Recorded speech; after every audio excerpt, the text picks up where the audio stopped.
Универзитетот Гоце Делчев Штип соопшти дека има нулта толеранција за корупција по денешното приведување на професорката од Факултетот за медицински науки, која според информациите на надлежните институции побарала и примила подкуп од 300 евра од студент од Република Турција за да му овозможи да положи испит.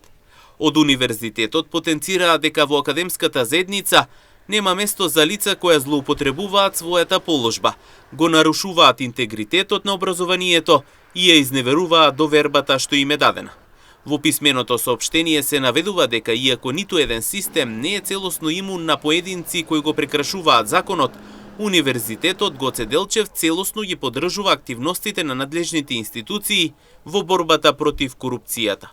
Само со професионални, законити и неселективни постапки може да се откријат, санкционираат и трајно да се отстранат ваквите појави од академскиот систем. Веруваме дека токму ваквите постапки се единствениот пат кон посилни, поздрави и покредибилни институции. Така се штитат интегритетот, угледот и достоинството на високото образование и се зајакнува довербата на јавноста во академските институции, стои во нивното соопштение.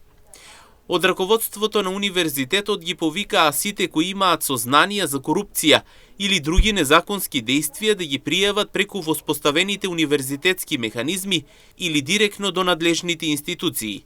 Универзитетот најавува целосна соработка со институциите во понатамошната постапка, нагласувајќи дека знаењето, честноста и личниот интегритет мора да бидат единствениот критериум за успех во високото образование.